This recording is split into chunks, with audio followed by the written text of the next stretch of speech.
Honesty. For me, this is one of the most important elements of discourse that the secular community should be seeking to uphold. When one begins to lie as a means to defend either their position or themselves and their friends, we have a major problem. Said dishonesty not only denies others accurate information, it reflects badly on the secular community as a whole. How can we criticize religion for teaching known falsehoods if we do the same? Members of the secular community often form themselves as being seekers of the truth, evidence-based knowledge. Yet this is completely at odds with the recent behaviour surrounding Stephen Woodford, also known as Rationality rules. In particular, I'd like to dig a little deeper into the dishonesty of world-renowned atheist Matt Dillahunty. Matt has taken things upon himself to dishonestly portray events as they happened, both for Woodford's sake and his own. Last week I uploaded a video which contained testimonies from numerous ACA walkouts, people who had until recently volunteered at or used the services on offer at the atheist community of Austin. If you haven't already watched that video, I would beg you to do so since said testimonies are key to this response. Another video I would suggest watching is my recap of the core events surrounding Stephen Woodford's transphobic meltdown and the fallout at the ACA, published the week before. This will offer you a sense of grounding surrounding events as we go forward to discuss them. You could also check out my many videos responding to Stephen Woodford, though I'll be sure to go over any relevant information in this video. It's important to go over what has happened due to the way people such as Matt Dillahunty have been editing said timeline to make both Woodford and themselves appear more reasonable in their actions. Matt has also spent a great deal of time downplaying severity of what has happened at the ACA. I guess he was getting things ready for his presidency. So that made clear, how about we get down to business? And the problem is that when stuff like this happens, there's nothing that anybody's ever going to be able to do that's going to make things really better or make people really understand. So Stephen did his video and was immediately accused of caring more about, him being slighted by the ACA than he does for the trans community. And maybe he does. I don't think it was unexpected or unreasonable that somebody would land and feel backstabbed or blindsided and react to that first, because from his perspective, the other thing had either already been partially taken care of. He'd already posted that he was going to apologize. He had started working on the apology. Since then, he's posted the apology, which I'll get to in a second, and taken the monetization from the original video and donated that to a trans charity. Also, he was getting feedback from multiple people, including different opinions from within the trans community. So there were trans people who were telling him, hey, your first video, wasn't transphobic or it wasn't that bad. And there were other people who were saying it was the most awful thing ever or something close to that level of hyperbole. And when you're in that position, you're getting feedback, that's frustrating. And when you're getting tons of feedback, it's really hard to act properly in a quick fashion. First of all, there is no hyperbole in noting the fact that Woodford was calling for the removal of numerous human rights belonging to trans women. This was the very first point I evidenced in my original response, and has been noted in every subsequent response. Just as a reminder, said human rights which would be violated if Woodford got what he wanted in women's sports include the right to equality and non-discrimination, the right to the highest attainable standard of physical and mental health, the right to sexual and reproductive health, the right to work and to the enjoyment of just and favourable conditions of work, the right to freedom from torture and other cruel, inhuman or degrading treatment and harmful practices, and full respect for the dignity, bodily integrity and bodily autonomy of the person. These are the rights the United Nations Human Rights Council notes as being violated by policies which exclude intersex cis women, who like trans women are subject to much of the same body policing and forced medicalisation, because that's something a lot of people try to ignore. Woodford's arguments against the human rights of trans women are also hurting cis women, particularly cis women of colour and cis lesbians. As for things Woodford could have done to make things better, there were various things. Removing the video the moment he was called out on it would have been number one on my list. Now I know that people supporting Woodford keep claiming that he couldn't have done this since he wanted to show a progression. But here's the thing. You, educating yourself on stuff you should have known prior to publishing a video, should not come at the cost of trans people. While cis people see time measured in months, during which the only lesson Woodford has learnt is how to hide his transphobic bigotry better, those of us in the trans community count it in coffins and body bags. A recent survey by the Trevor Project found that discrimination such as excluding trans people from their gender spaces increased the prevalence of attempted suicide from 9% to 22%.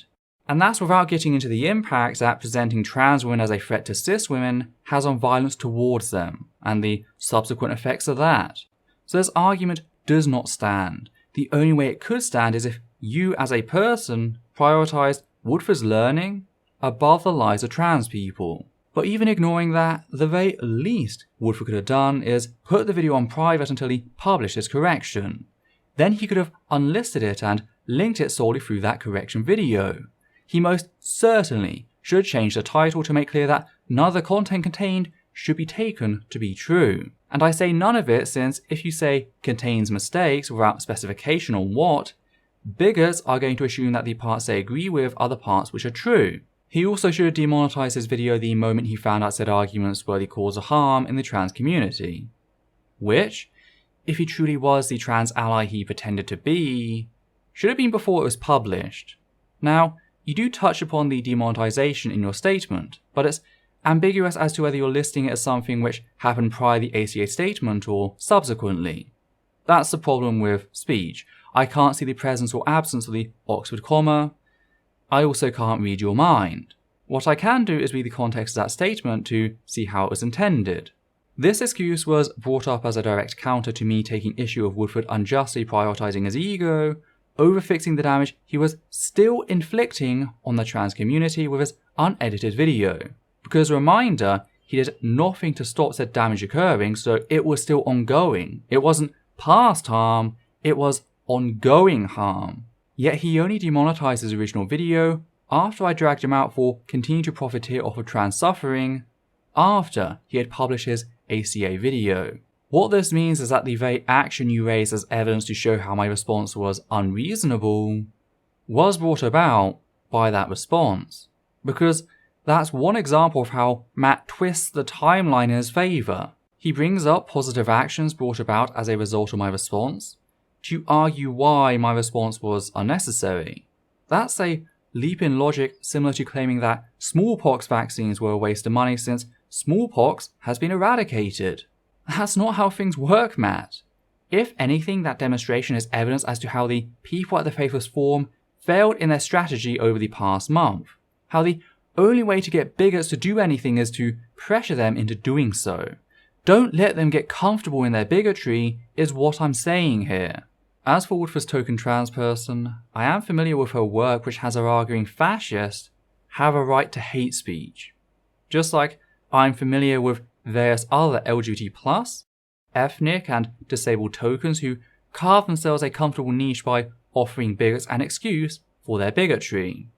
As I noted in my response to Woodford's non-apology, even Donald Trump has his black man. Look at my African American over here. Look at him.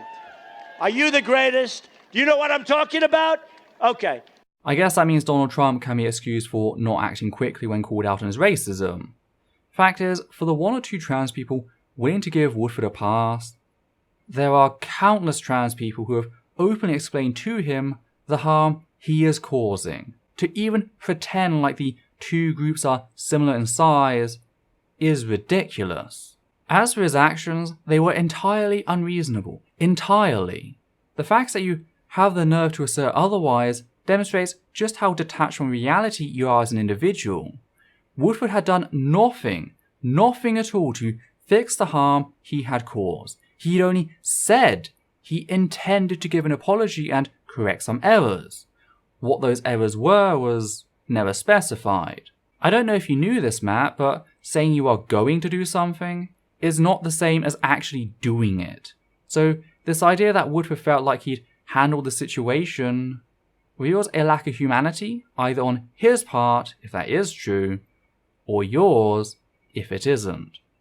Woodford's video was still pumping out anti-trans propaganda. So yes, it was entirely unreasonable. It's possible for people to to react to things in a way that is completely understandable based on their history, their community, what information they have, and yet that reaction is still wrong. It's understandable, but not necessarily excusable. It applies to everybody. Stephen made a horrible mistake, or 10, in his original video. But when he was called out and questioned for it, he was immediately saying, yes, oh my gosh, that was a mistake, and I shouldn't have said that, and I should have included that clip. But the public hadn't seen this yet. This is what he was saying to us, which is why we had confidence in him, and I still have confidence in him over that. Anybody who reads this as me denouncing Stephen has got the wrong impression. Except both you and I know that to not be true, as do many other people, including those who have walked out on the ACA. When Woodford's video went live, it didn't take long for people to call out its transphobic rhetoric, which included this as an opening statement. And I'm convinced that unless quickly rectified, this will kill women's sport. So how did Woodford respond when called out for his blatant transphobia with potentially dangerous consequences for trans people? Well, by claiming that people hadn't given him a fair chance and watched the rest of his transphobic spiel, as if one has to watch beyond him presenting trans people as a societal threat to get the whole picture. But what's more intriguing is what was posted in response to said comment a mere 3 hours after the video had been published. A comment by none other than yourself, Matt, declaring yourself the cis arbiter of transphobia to designate said video as transphobia free. Woodford also didn't take kindly to my response, namely my immediate response to the following clips. And I'm convinced that unless quickly rectified, this will kill women's sport. I don't want to see the day when women's athletics is dominated by Y chromosomes, but without a change in policy, that is precisely what's going to happen. In a comment that was seemingly self-unaware of the hypocrisy, Woodford declared to have only watched 6 minutes of my original response. He didn't acknowledge the circumstances of my response. In fact, in a future video, he actively edited out what I was responding to in order to make my reaction to those very specific statements appear unreasonable. He has never acknowledged those statements in any of his future videos, let alone apologized for or even retracted them. It took him a whole damn month to even hint that he got a few things wrong. And even then, it turned out to be a full load of bollocks. To class that as immediate is not simply disingenuous, but actively dishonest. You are asserting things you know for a fact are not true. And what's more is you've taken to blocking anyone who points this out to you. I've brought up your comment twice. The first time, I was ignored. The second time, I was blocked. But you know what? I can kind of understand that. I'm some stranger that Matt doesn't know. It's not like he later goes on to express how people should start listening to members of the trans community, such as myself, to try and understand the pain and anger behind our responses. Because one of the big problems that happen throughout all this is that there's not enough people caring about what the trans community's perspective is on these issues to even dig in to find out what the problems are. No, that never happened. But what I found truly shocking was the fact that when I posted about this to the ACA Walkout support group, it turned out that several people had received the same treatment from Matt. And that's one of the big things I want to acknowledge here. There's a big difference between real Matt and atheist experience Matt. The Matt you see on screen right now is not the genuine thing. It's a character. Matt the person is so callous, so cutthroat, so pitiless, that he took to blocking people who had volunteered time at the ACA for having the audacity to try and talk to him about how the way he was presenting things didn't match up to reality. Now, I often get accused of being an unfeeling bitch, but that's just fucking cold. But it gets even worse. As of July the 17th, at least 4 former volunteers found themselves banned from ACA spaces, and the number has grown since then. These are spaces which have extensively permitted racist, homophobic, transphobic and ableist rhetoric under the pretense of discussion. Yet apparently former volunteers can be blocked without any reason whatsoever. And to be clear, This was before my ACA testimony video went out, so that couldn't have been the reason. Matt has even told former volunteers that part of the reason he feels justified in doing it is because, quote, "I don't need you around," end quote. And some people thought my thumbnail was being uncharitable. Fact is, his treatment of former volunteers is generally appalling, revealing him to have this mindset that people aren't really people. They're a disposable resource for his personal gain, to be discarded when they become irksome.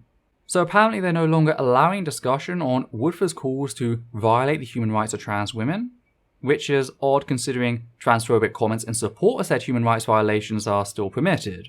It's only people critical of said human rights violations who are held to this rule. Again, this is all for show. Another part of that show is the language Matt uses, such as the mention of hyperbole. And this isn't the only example.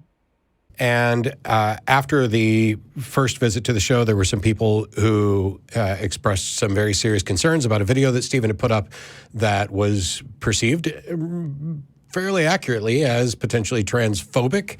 And it was about fairness in sport. I got there, I met the gang, and we sat around and talked. And one of the first things that somebody said is, Stephen released a video about trans women in sports, and it was being viewed as transphobic. And there was somebody who had released a kind of takedown video saying, here's the bad arguments that were made and everything else. And it was becoming a thing. We talked about talking about it. We talked about coming on and saying, hey, there's been, a kerfluffle about your video, and would you like to address it? So Stephen could say, yes, I made a mistake, and I'm going to be apologizing and correcting it. Things start blowing up. There's people who are quick to label anybody or everybody involved as wrong or transphobic. In this, Matt is drip-feeding the atheist experience listeners a narrative which trivializes what actually occurred. It pretends that this subject and the way both sides have handled it is simply unnecessary drama. The problem with that is this wasn't some small issue. Woodford actively called for the removal of human rights, specifically belonging to trans women, in statements like these. And I'm convinced that unless quickly rectified, this will kill women's sport. I don't want to see the day when women's athletics is dominated by Y chromosomes, but without a change in policy, that is precisely what's going to happen. And yes, I will continue to drag him across the coals for these assertions since Woodford has never acknowledged said statements, let alone retracted or apologized for them. He actually seems to stand by them in his updated video. He just wants us to meet him in the super rational center by removing said human rights in relation to specific sporting events, so only some trans women would lose their human rights. And he genuinely seems to believe this to be reasonable. Meanwhile, I as a trans person disagree. If a single trans person is stripped of their human rights, that is too many. Again, that's his direct calls to violence since removing a demographic's human rights is inherently violent. That's ignoring the harm he's doing by simply presenting trans women as a threat to cis women in societies which already have high levels of transphobic violence. It feeds that narrative to the point that bigots feel justified in assaulting trans people on the street since it gives them this ideology that they're protecting cis women. It's the same as what we see in a lot of racist rhetoric. So when you assert on air that whether or not his apology is good enough for somebody else, that's independent from whether or not I'm satisfied that he's working towards being a better person, and I know him to be somebody who supports trans rights. You are very clearly speaking out of your ass. Not only do you not know this, but it can be very effectively demonstrated to not be true, as I've done so repeatedly in this video. Woodford is staunchly opposed to trans rights. That is a demonstrable fact, and you do not get to rewrite that to better suit your dishonest narrative. But the excuses continue. So, we as humans tend to cut our friends and our family slack. People think that, oh, Matt's got a bias in this because Stephen's his friend. Well, to be fair, I don't think it would have been fair to call Stephen and I friends until at least partway through that week that he was here, because we hadn't spent that much time talking to each other prior to that, an online discussion or whatever. But I won't claim that I'm not biased. What I will say is that I tend to have friends for good reasons, and I genuinely think that he's a good person. And it's worth pointing out that so is everybody else involved in this. At every step of the way, you're talking about good people who had the best intentions, who either were acting without sufficient information or, in some cases, with potentially misinformation. Well, perhaps if people such as yourself stopped putting out misinformation like you are currently doing, that wouldn't be an issue. Also, fuck off with your attempts to drag the people Woodford and yourself have harmed throughout all of this, both in the trans community and at the ACA, down to your level. We are not all good people. As the ACA testimonies and your own actions have shown us, you are a frankly terrible person. As for Woodford, who continues to call for the removal of numerous human rights belonging to trans women, do I actually have to explain to you how said actions are mutually exclusive with being a good person? And whilst you can argue that this wasn't clear at the time, here's the thing. You didn't need to accept his apology on behalf of the trans community and defend him. And I know how you're going to respond to this. You're going to respond by pointing to the fact that you repeatedly state that whether or not said apology is accepted isn't up to you. The problem is, you don't live by that. Not even here. You keep jumping in to assert that you know for a fact that he cares about trans rights, even though he never revoked his calls to strip them away. You jumped in, designating yourself the cis arbiter of transphobia to declare Woodford's original video transphobia free. You cannot have it both fucking ways. You can't claim to remove yourself from the conversation whilst repeatedly forcing yourself upon it. Prior to Woodford's apology, the only thing cis people should have said on the situation, excluding support for the trans community, which was harmed, was literally nothing. No support for Woodford, no excuses, no character testimonies, absolutely nothing. Why? Because when you do all of that on the mere promise of an apology without even knowing what said apology is for and whether it focuses on the main issue or various secondary points, you are accepting it in some way. And that's not your right to do. Until Woodford had made his apology and begun taking steps proactively, not forcefully, as happened in the few instances he actually did something right, his ass was forfeit. He had to suck it up and live with the anger, the pain he created through his bigotry.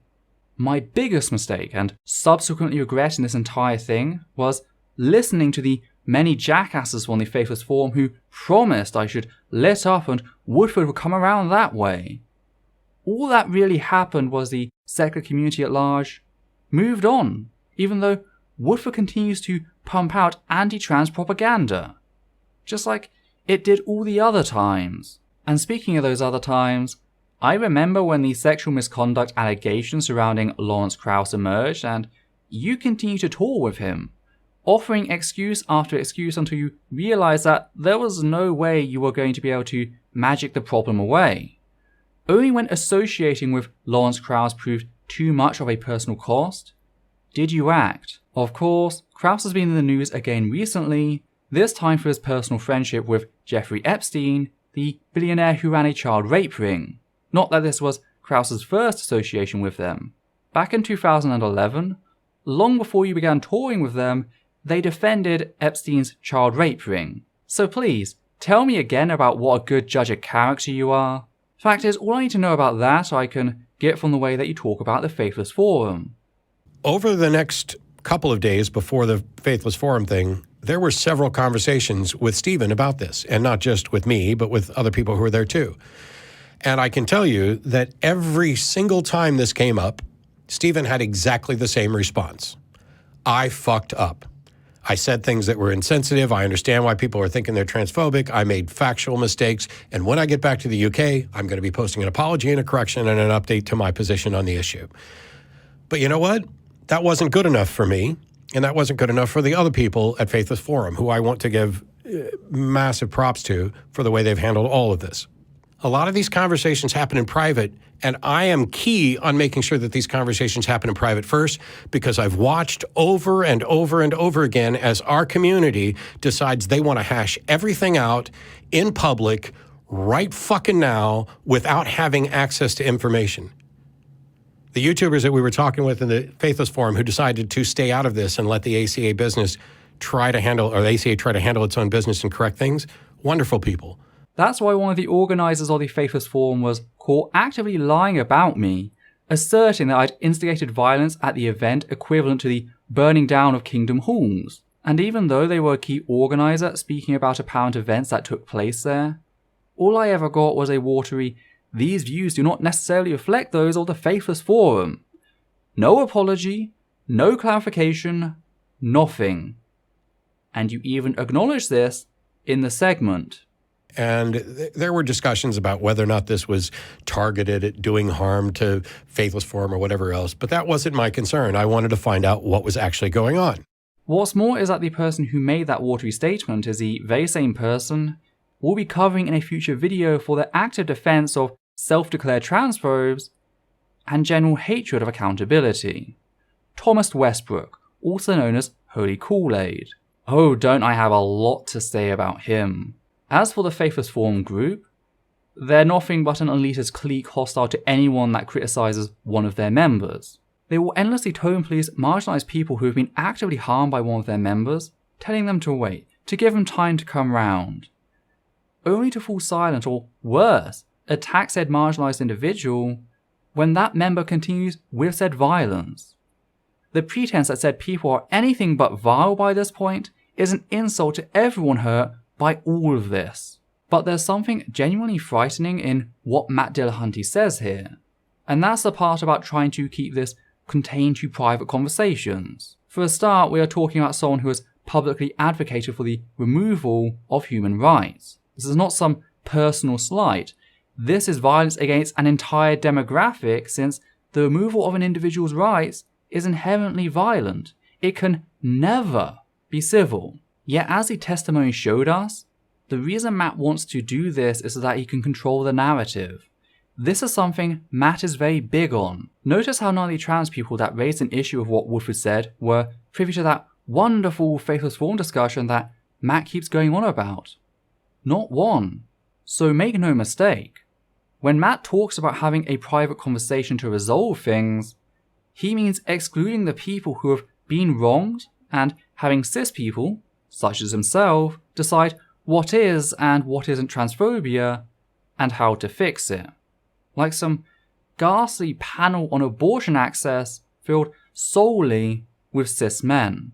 Silence always benefits those in power since it prevents their victims from realizing that they have a common problem and subsequently uniting their efforts to bring about justice. That's why businesses have worked so hard to make discussing your wages taboo in America, since if you don't know you're getting paid less for the same job, how can you raise the issue? This of course intersects with various elements such as gender and the wage gap. It's also far harder to control the narrative if it's public. Therefore, Matt would much rather isolate and snuff out multiple smaller fires than face the united blaze. The problem with this is, our anger, our pain, is not the root cause of the issue. It's a symptom of an underlying issue that's gone extensively unaddressed. Namely this reactionary element to the secular community that maintains racism, homophobia, transphobia, ableism, and misogyny. The atheist community keeps going through the steps because marginalized people can't ignore the ramifications of their existence like cis white dude bros can. And until something changes at the core of the secular community, this will keep happening. Make no mistake. Now this tactic doesn't just relate to demographics of people. Dillahunty also wants to suppress the voices of any of the people who walked out because the ACA abandoned their mission statement and upheld transphobic content. Here's how Matt talked about said walkout in a future show after some of the larger names had left. There's going to be a bunch of announcements in the coming weeks on a number of different subjects, but there's one thing that I wanted to address, which some of you are aware of and some of you are not. There are 4 people who were previously on the Atheist Experience who have left the atheist experience. Some of them have left the ACA to go pursue their own interests and other things. Some of them are still involved in the ACA or taking a break or whatever else. And that would be Tracy, Jen, Phil, and John Icoletti. They're not the only people who have walked out over the issue. Dozens of volunteers have abandoned the cesspit that the ACA has become. Of course, those names don't need to be mentioned since most people don't know the names of the people working in the background. Having 4 of your atheist stars leave is bad enough, and Matt's already working overtime to try and downplay the severity of what has happened, so to acknowledge dozens more would be too much even for Matt to bullshit his way through. And you might be going, holy crap, that's like everybody except for you and Don. Yes, which is one of the reasons why we added Jenna. But there was a lot of, there were talk going back, and people are always trying to stir up drama. I wanted to make it clear, and I'm glad Don's here to join me kind of in this look back at the show. These people are our friends who dedicated, in some cases, 13 or more years of their life to doing something they loved, this show. They deserve nothing but our respect and thanks and our best wishes as they go forward to something else. And at some point, it's not out of the realm of possibility that some of them might come back. They're not the first people to leave the show. Well, and they're also made big contributions to the ACA. Oh, yeah. All of them. Yeah. Well, I was just saying, Martin Wagner left the show, Ashley Perry left the show, Jeff D left the show, Russell Glasser left the show. There are been lots of people who've been involved. This is a changing evolution. But in this case, with these 4 people, we have John, who was the treasurer of the ACA for 13, 14, 15, a gazillion D1 years. Then you have a former president and vice president in Jen, a former, I believe, VP in Tracy, but definitely a former VP in Phil. There's been so many position changes over the years. My big thing is that don't pay attention to the rumors. The only thing that matters is that there were 4 people who dedicated a huge chunk of their life to doing this show's mission. They were my friends. They are my friends. I appreciate everything they've done. I am sad to see some of them go. The show will continue, and we're hoping to make improvements and make things better. And that's it. I mean, I can't possibly thank people enough. There were some people who were like, oh, you left, and that's a bad thing. No, no matter what your reason is, like someday I'm going to leave the show. And my reason is probably going to be I'm either no longer able to do it, or things have changed so much that what I want to do is now not the same thing as what's happening on the show. And when that comes, if anybody says anything other than, thanks for the time you put in, don't let the door hit your ass on the way out, I'll be grateful. But anyway, we wanted to say a special note to Tracy, Phil, Jen, and John, who are not part of the Atheist experience now. Maybe they will be again in the future, maybe not. We would welcome them back. Yeah. Matt Dillahunty has tried to downplay everyone leaving the ACA in the last few months as normal attrition. This is not true. Every single person left because they were tired of fighting key people at the ACA who were more concerned about Stephen Woodford and how upset his fan base was than how much harm has been done to quite possibly the most marginalized group of people. Putting aside right or wrong, the ACA has exactly 0 responsibility in their bylaws to ensure that YouTube personalities are recognized as a vulnerable group. They do have an obligation to operate without discrimination against people based on gender. Matt, who has decided that he can speak for us all, has never asked any of us why we left. I did not leave because of the election. I left because of what the election represented. It was a part of the big picture that was painted. The people who wanted to be in power did not understand what it meant to be marginalized, nor did they care to learn about it. And they definitely didn't know what to do to reduce harm and work towards inclusivity. For them, language is a weapon to be used to win an argument. They don't understand that what they call free speech, logic, and being level-headed is actually a dog whistle for being able to inflict harm without accountability. Sensitivity and feelings carry no weight for them. These are emotional things, which have been labeled as illogical. Matt is using language against those who have left the ACA in a very calculated way. He calls anything that puts the ACA in a bad light rumors, and anything that the heretics claim to be true as conspiracy. Unfortunately, even though there have now been several people who have come forward to confirm that the mass exodus of people from the ACA was not coincidental and meaningless, they will find a way to think Matt is right. Claire Woolner, former ACA director. Isn't it funny how much Matt Dillahunty cries and moans about the fact that the ACA published its original statement condemning Woodford's transphobic content without first checking it with him? Yet here he is making up shit about the people who left the ACA without ever checking it with them. It's almost like Matt thinks he deserves far more respect than those he pretends are his friends. That the ACA can't try to do the right thing if he's somehow involved in any way, yet he can bulldoze people's personal experiences as a means of damage control. Now, having spoken to and listened to Claire, John, Tracy and Jen, I don't see them coming back.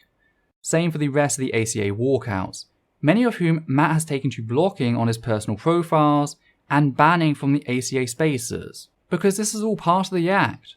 Matt on the show is a stark contrast to Matt in real life. He's not this friendly person you see on screen.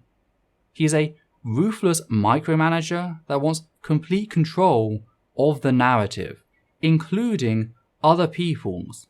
The testimony I just played came from Claire herself, and John and Tracy have equally scathing things to say. So again, do check out said testimonies if you haven't already. It explains why I'm so sick and tired of the bullshit Matt is putting out there.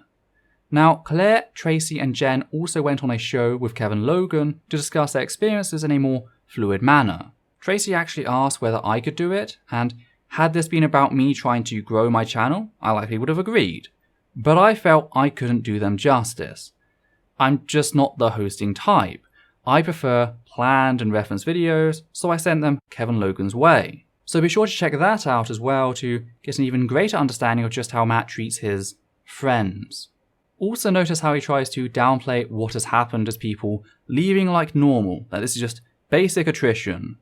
He goes to great lengths to tout their achievements, but does everything he can to try and steer people away from looking into the reasons as to why they left. 4 of the longest volunteering hosts did not suddenly decide to pack up and leave for other things on their own accord. These were not 4 school friends entering retirement at the same age. It's also not just these 4 people. Dozens of volunteers have abandoned the ACA. There's also that poisoning going on there, classing any challenge to Matt's narrative as rumours.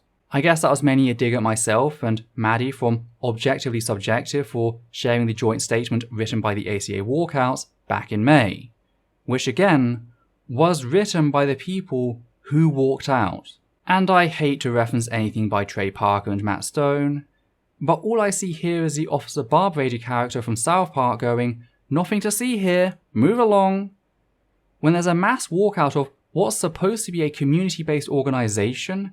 There is everything to see there. In this case, the ACA dropping its support for the LGBT+ community to stand by transphobic content creators urging for the removal of transhuman rights. You can't simply brush it under the rug since it's inconvenient for you, Matt, in your new position as ACA president. The trans community is not going away. We are here to stay, and if you support people calling for the removal of our human rights, we will challenge you on that. But of course, you had more to say. So I'm going to give you the rundown from my perspective, because what I've seen happening is a lot of people, well, I've seen some people who literally don't know dick about what's going on decide to go out and create some drama on the interwebs. People who have nothing to do with the ACA or the Rationality rule or the trans community have decided to go out and throw their 2 cents in, which is problematic, and it leads to accusations that so-and-so is a transphobe, or in one case, there was somebody who I evidently irritated 6 or 8 months ago who's decided to pronounce me a white supremacist, even though that has nothing to do with any of this. I'm not, but how would I prove it? So let me tell you what happened. First of all, who are you talking about? Myself and Maddie, who have been amongst the most vocal in all of this, are both trans. Are you saying that the portion of the secular community supportive of our human rights should have stayed out of it and left us to the abuse we received from Woodford's audience? Also note that the Walkouts had published their statement the day before you talked about it on this show. I guess you hoped we just ignore what they said. As for the white supremacist remark, I have no idea what you're talking about. There are numerous articles talking about how uncomfortably close you associate with and even defend such people dating back many years. So it's a little hard to see the forest through the trees, which, when we're talking about white supremacy, isn't a good sign. But of course, I brought up your friendship with Krauss, sexual harasser and public apologist for organised rape rings, and maybe you think that's irrelevant. But I don't. I see it as a symptom of a greater ailment that plagues the secular community, namely, a lack of accountability. Not because nobody has tried to uphold it, but because cis white dude bros in the secular community despise personal responsibility. Remember Elevatorgate? A clusterfuck started when a woman had the mere audacity to suggest men shouldn't use coded euphemisms to invite women they've never met back to their hotel rooms for sex, while said woman is trapped in an enclosed space with them. No way to get out. No call for witch hunts though, no calls for legal action, just a woman asking men to have some common sense and self-control. It's all related. We did the second show. Stephen leaves and thinks that he's going back to everything being fine. He lands in the UK. He's getting ready to start on his apology video and everything else when the ACA lists a statement that has been portrayed as them denouncing Stephen and apologizing for ever having him on the show. Now, the language of that statement isn't even really being fairly construed by some people. They're like, oh, you called Stephen a transphobe. No, they said that what he said was transphobic. And there's this distinction between saying you said or did something that's transphobic and you are a transphobe. But sometimes those distinctions get lost, especially when people get heated. Do you know who the number one person claiming the ACA denounced them as a transphobic bigot was? Stephen fucking Woodford. Very specifically, Stephen Woodford, in that video of his you retweeted and later stated in no unclear fashion that you agreed with.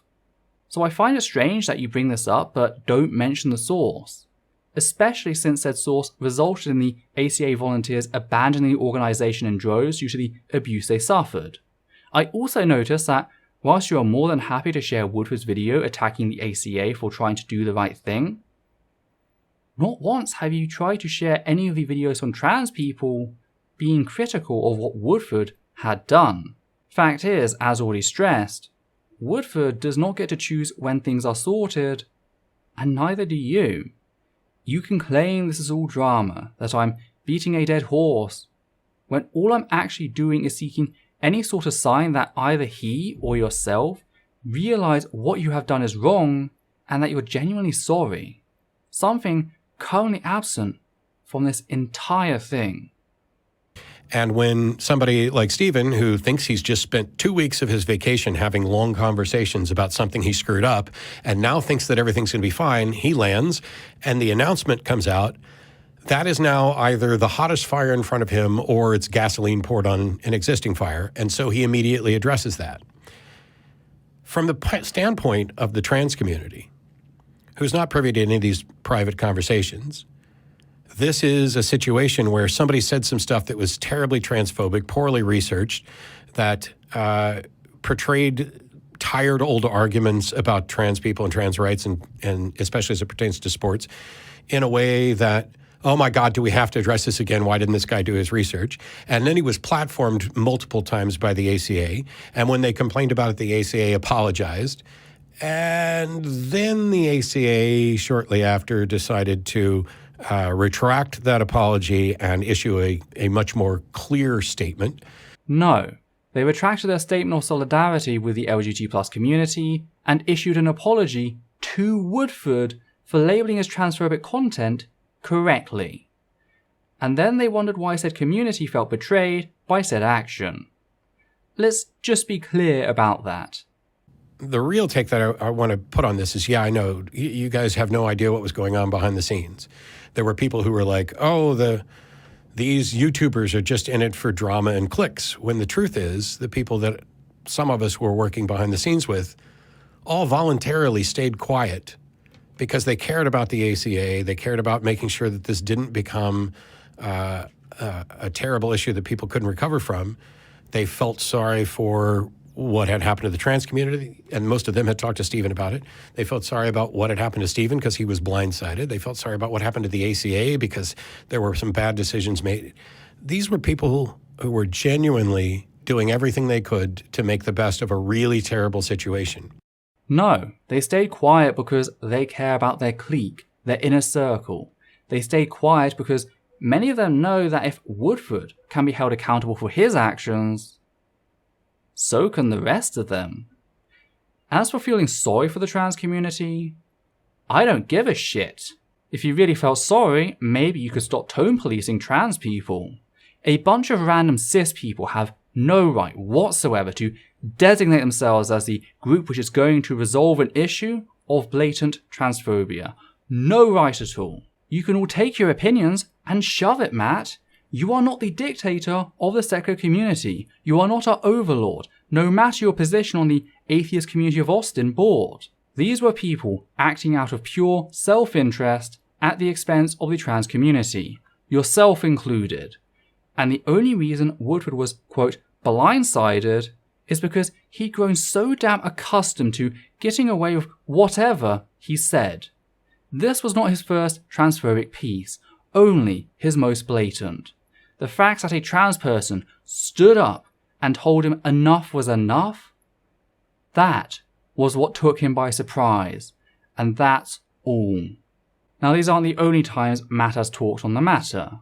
As it turns out, Matt and Jamie discussed the issue on Talk Heathen in a thoroughly ghastly show where the two of them do everything they can to trip up and explain the lived experience of the trans caller. And whilst a lot of it is identical to the Atheist Experience presentation, there are some additional elements such as Matt's dishonest claims that Woodford's transphobia was limited to a single video.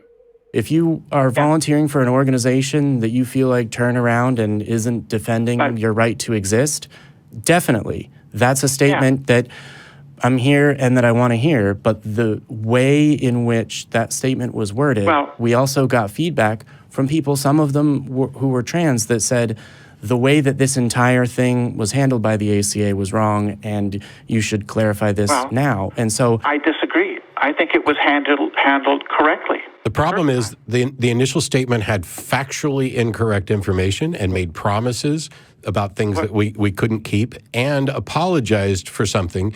And so when we say, okay, the ACA is not responsible for Stephen's feelings about being hurt about the statement, in a way the ACA is, because he was led to leave here with the opinion that everything was okay because this has been discussed ad nauseum. And the second he landed, he finds out that not only is it evidently not okay, but he's been denounced.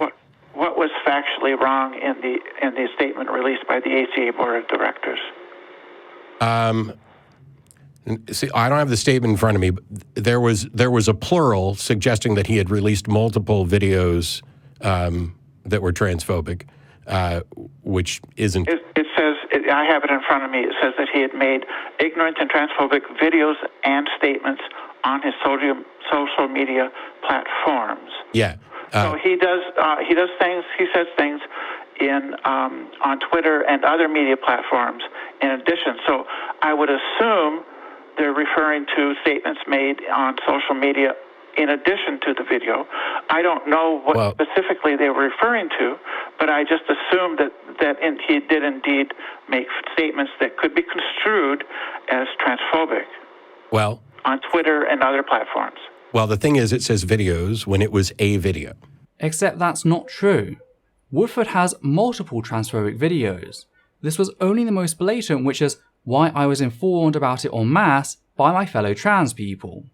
To give specifics, in his Ben Shapiro video to show where he agrees with said sad little man, he plays a clip in which Ben Shapiro pulls the attack helicopter on a trans person, specifically in relation to age.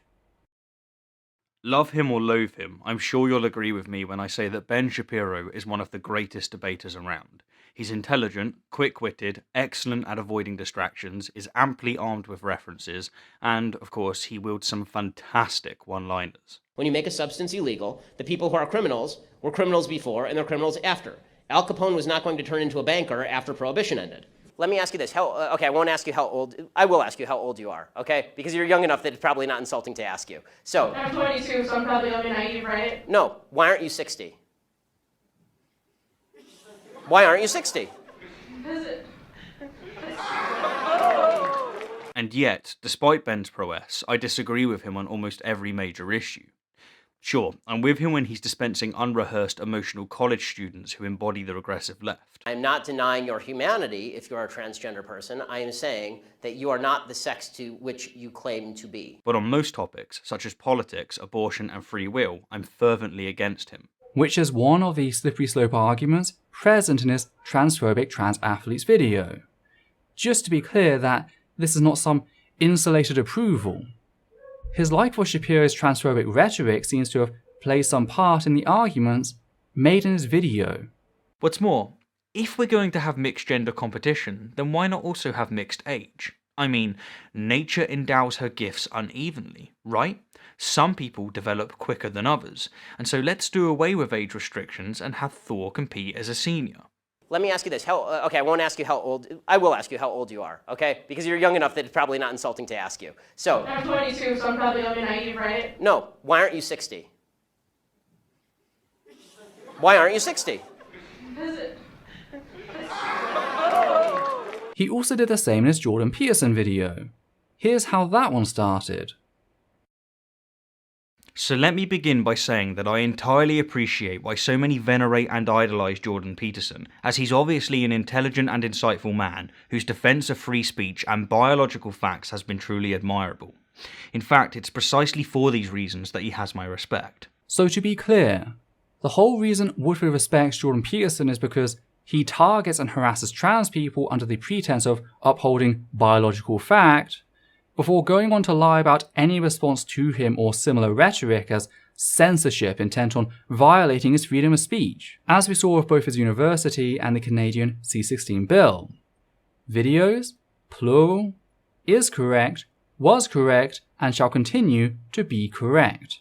Fact is, this video makes everything Matt goes on to say on the atheist experience worse, since the trans caller brings up many of the same points I have and outright refutes many of Matt's talking points. It can easily look like he only cares about his own reputation, which is why he's going to address being denounced instead of making the apology. I think that comparing yourself to Galileo is just over the top, kind of narcissistic. I think that Essence of Thought videos are extremely precise, measured. But they're not. Wait, what? Surely Matt must elaborate on this. And without hit the nail directly on the head. But they're not, because I watched and listened to the Essence of Thought video, or a good chunk of it. And I'm sitting here, and Essence would point out a factual mistake that Stephen made and make a great argument for how badly Stephen had fucked up, and then follow that up with an assumption about his motivations. Essence would say, here's this, and this is factually wrong, and Stephen makes this mistake because he doesn't like trans people. That's the mistake that keeps getting made, is rather than just acknowledging that somebody has made a mistake, we assume their motivations, just like you were assuming that it's narcissist. And it's fine for you to do that because you're reaching that conclusion based on what limited information you have, but it does not mean you're correct. I think it's valid to draw inferences based on behavior. And I think it's valid to proportion your confidence in those inferences with the information that you have. Well, shit. If only I had added a disclaimer stating that I could be wrong about Woodford's motives, and I actually hope I'm wrong. Wait a second. So you do not have the science on your side like you pretend? And considering this... Now, if you think I'm wrong on this topic and have a better argument than those just covered, then please do let me know, as if I'm wrong, I want to know it. I expect you to make your errors clearly known to all who subscribe to your channel. You failed to carry out due diligence in regards to the science. You made a number of schoolboy errors, and as a result, many of the transphobic elements of your audience are going to feel emboldened. They're going to ramp up the abuse on people like me, because of your failure. So I expect you to have the decency to do the right thing. Prove me wrong on the alt-like remark. Prove to me that you are better than that. Because from watching the rest of your video, I really question that. A lot of what is said is not just factually wrong, it's unnecessarily hostile and dehumanizing towards trans people. Something I'll go on to discuss in a minute. I even state my reasons as to why I inferred his motive. And yes, considering statements like these, and I'm convinced that unless quickly rectified, this will kill women's sport. I don't want to see the day when women's athletics is dominated by Y chromosomes, but without a change in policy, that is precisely what's going to happen. I would argue that I was entirely justified in my conclusions surrounding Woodford's character, something which the apology video Brenda had already mentioned by this point in the call, very clearly vindicated me on. And yet, you have the audacity to sit there and spout shit about what I should and shouldn't have done. Mr. I declare this video transphobia free. Of course, Matt continues to forward himself as a decent judge of character whilst asserting that his opinions don't matter. Not realising that if he truly believed that, that'd be the end of what he says. Because, much like Woodford, he feels he can receive brownie points for saying something without actually acting upon it. Meanwhile, for me, actions are everything. I'm tired of hollow promises. By the way, Brenda, in case you're watching this, thank you for what you did. It's not easy taking on someone like Matt, and it was rather obvious that he was trying to trip you up from the start. He wouldn't even allow you to finish explaining the issue with the ACA retraction before interrupting to demand you explain just that. So let's just start off by, I want this, my position in all this. I'm a trans woman. I'm 61 years old. I transitioned in 1993, right? And I feel very strongly about this issue because I feel like I was thrown under the bus by the ACA. Ow. I feel that the initial policy position was correct and morally praiseworthy. The ACA was morally praiseworthy in denouncing Stephen Woodford for creating a transphobic video. They had every right to do so. In fact, they were morally obligated to denounce him. So again, thank you for doing that. This whole thing, right back at the start, all the way down to what has become of the ACA, is a human rights issue. When Woodford called for action to remove trans women from women's sports, in his very first video, that's what it became. And the fact that Matt has done everything in his power to downplay that is truly horrendous. He really showed us his true colours when Tracy, Jen and Claire did a live show on their experience with the ACA surrounding this human rights issue and why they subsequently left over it. When these women used their voices to confirm what many had feared, Matt completely lost it and attacked them for sharing what happened in the background. This is a man who not only complained that he wasn't brought in on the original ACA statement condemning Woodford's video as transphobic, but then decided he had the right to speak for Tracy and Jen on the Atheist experience, when it seemed like they weren't going to speak and contradict him. Make no mistake, there is zero integrity left at the ACA.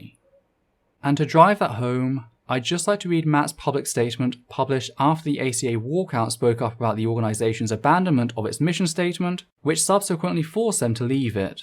Matt Dillahunty stated, quote, "It's frustrating when people you know and love, and who you believe are actually trying to be honest and accurate, confound you. When the spectre of the lens they're using to interpret the facts results in such a skewed, inaccurate conclusion that you question their honesty, that's difficult. Maybe, just maybe, we are a bit too hasty to claim dishonesty when baggage and perception are to blame. Maybe it's your lens, or mine. It's one of the reasons you'll rarely hear me say someone is lying, unless I have a solid case for intentional dishonesty. Always more to learn about the lenses through which we all view the world, but if they won't talk to you about it, what can you do?" So what's Matt's evidence that what Tracy, Jen and Claire stated was dishonest, as he applied in the and who you believe are actually trying to be honest and accurate. You see, Matt demands of others what he himself fails to supply. I think Matt has spent so long defending atheism that he's come to believe that he has the default position on everything. Or maybe that's just the product of him being a cishet white man. Society's perceived default. Mr. Vanilla, if you will. Of course, this is simply more damage control. Matt has no justification for what occurred, so all he can do is attack the very perception of the women he claims he sees as friends. Do you know what we call it when someone seeks to manipulate someone by casting their own sanity into question? Which is what Matt is effectively doing here. Gaslighting. The very moment Matt lost control of the narrative, he started gaslighting these women. Now, I don't want people leaving this video thinking that this is the way things have to be. They don't. We can create a secular community which upholds the values of accountability and honesty. Two traits which I consider to be vital to the secular humanist vision. Whilst my videos have focused on those doing harm, there are many people who have supported both myself and the trans community throughout this entire thing. And that's worth not losing sight of. Many of the people who left the ACA have come together to create the Progressive Secular Alliance, a humanist organisation to fill the void left by the ACA. Because that's the sad thing. Throughout all of this, the term humanism has suffered. Too many bigots throughout the word humanism as if its mention embodies said principles, like some prayer that protects the speaker from being held accountable for their actions. But we can reclaim said title. We can ensure that humanism doesn't become a bad joke abused by those who seek to further marginalization. We can show people that there is a better way, not just compared to religion, but all irrational and apathetic mindsets.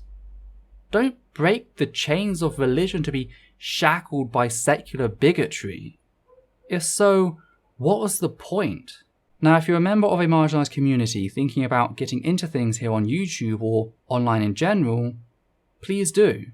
Whilst the larger atheist community may not have your back, those of us in the secular humanist community will.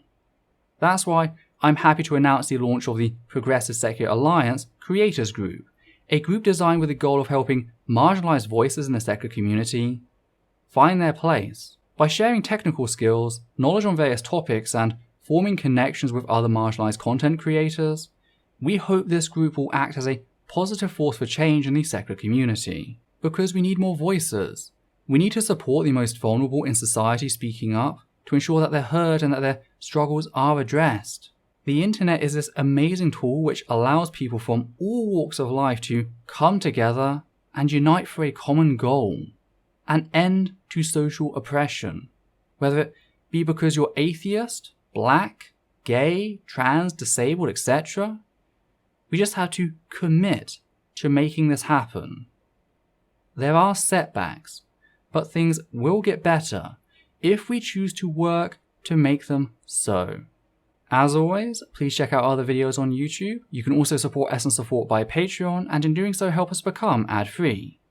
We'd just like to say a big thank you to everyone who's already given to the channel, giving a special thanks to the following people: Hannah Banghart, Matthew Kovac, Brad R, McGay, Amit Devojny, Daniel Martinez, Robert McCallan, Sam Braxton, Atlas Vi, and Jennifer Hiller.